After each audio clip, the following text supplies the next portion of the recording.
All right, it's no longer news that we've been knocked out from the 2026 World Cup, courtesy of that penalty kick loss to DR Congo. And it's a sad one. It's a sad one because on the night where we have our biggest game since the AFCON final, the players didn't turn up. Only a few players that showed themselves and showed their quality, the likes of Stanley Wambali, stood out. uh, Benjamin Frederick, yes, he stood out for himself. Bassi was also good on the night, and Osimhen, which sadly he was out injured. Aside these players, the rest were just, in fact, the rest were just shit of themselves. So poor. We started the game well, scored a goal, Frank Onyeka, and it seemed like after that goal we just switch off. We had an opportunity to double the lead in Didi and Chukwueze. I don't understand why two of you experienced players in this national team will be dragging a ball in a finals, a crucial game. After that chance, the rest was history. These guys played us ball. The midfield was lost. Lost Iwobi. In these two games he has played, Iwobi have been a shadow of himself. For a player that I've had about, is he 80 or 90 cars for Nigeria? And he couldn't come out, stand out. The same thing he did in the AFCON finals. He was nowhere to be found. In big games like this, you don't see him. Iwobi was just rubbish. Ndidi, he was at fault for that goal. Him and Iwobi. Iwobi lost the ball. Ndidi gave an assist. Ndidi was poor. Frank Onyeka, after the first 20 minutes, that was it. The whole player switched off. Ako Adams, this was your opportunity as the main man since Osimhen was not there. It was your opportunity to show yourself. What happened? You are non-existent. Tolu, your own is even worse. Worst, like so bad. You are substituted into the game, second half. And what happened? You are fresh, energy and everything. You came into the game, you are lost. Your ball control was just poor. Anytime you're chesting the ball, you're giving out to your opponent. Your control was poor. You could not hold the ball, no hold up play, nothing, no threat. The only chance you had, that cross from Bruno Image. So for Tolu, you should be really ashamed of yourself. Like, I don't know your performance if it's down to the club you are playing. I know, yes, Wolves that have been struggling this season, last in the table standing in the Premier League, battling relegation. I don't know if you carry that form into the Super Eagles, but this is not what we expect from you. Not just Tolu, you understand, the whole team in general, apart from Wabali, Frederick, Calvin Bassey. Ajayi too was good, you understand, but the penalty kick, come on. This game we should have ended this game in the first half. Those chances we had, kill the game. This is one thing we've been crying out for, especially against Gabon. We said it, take your chances, and it affected us today. And with the injury to Osimhen, you could see the Congolese team, they just came out because they knew that there was nobody in the attack. We are a one-man team. And I've been saying this thing several times that on a day where Osimhen is injured or on a day where he's having like a bad game, how are we going to cope? On a day maybe a team prepare a plan for him and they cage him, how are we going to cope? And it happened. Nobody else could step up.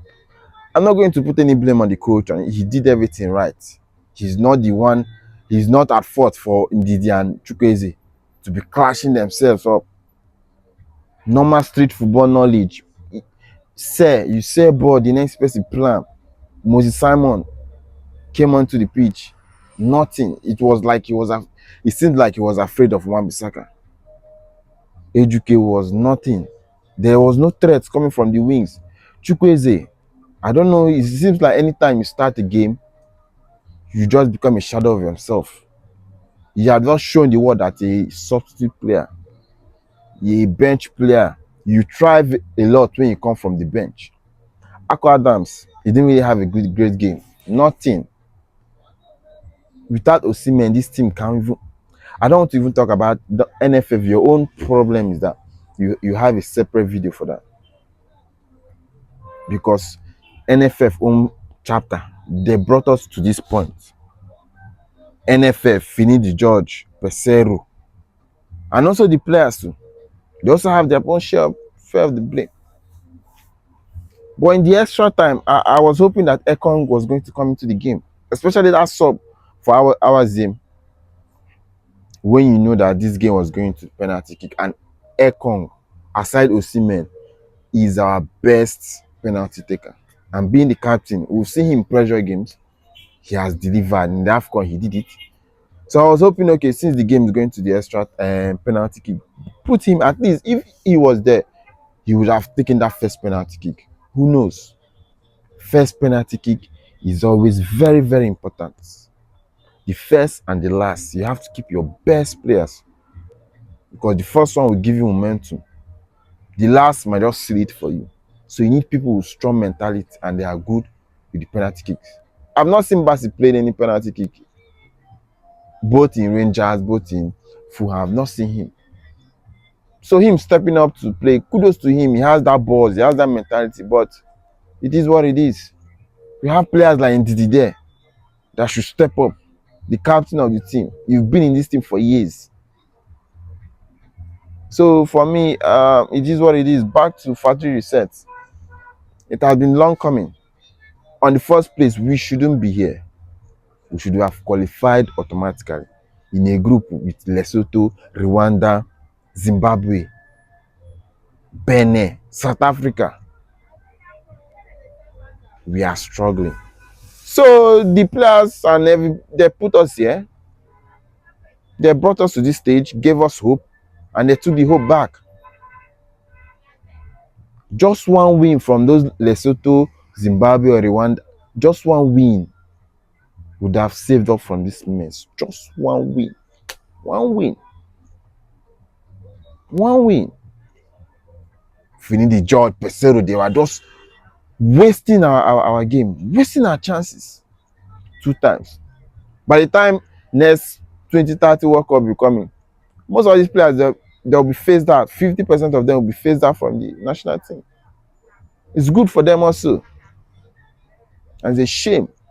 We have 2 African best and we cannot qualify for a World Cup with that group. We cannot qualify. It's a shame to them.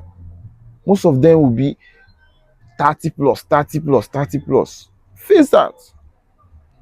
So this AFCON is their only hope. At least the next 2 editions of the AFCON is the only hope that they can salvage themselves. Imagine this golden generation, nothing to show for, no trophy. We want to be the Belgium. We are the Belgium of Africa. We want to waste this golden generation. We don't know when again we'll have this kind of squad. We only have squad on paper, but in the field of play, everybody is Osimhen. Nobody wants to take that courage. Say, okay, our talisman is not here. Let me step up. Nobody. Frederick bust his ass, did everything with injury. He was the most targeted player in that pitch. His wing was mostly targeted, but he stood his ground. I can never remember like how many times that he was beaten 1v1 or 2v1. He held his ground. Even with injury, he stood his ground. But the rest, I don't understand. The midfield and the attack killed us. He killed. So you can't blame the coach, because what he has is what he used. He used everybody available that he's supposed to use. Maybe you can say, okay, the likes of Franco Onyedika maybe would have had a run, you understand, maybe to bring creativity in that midfield, since Iwobi was non-existent. But it is what it is. NFF, I hope you guys are happy. I hope you're happy now. Now the money you refuse to pay these guys, you pocket it now. Eat it with your family. Enjoy.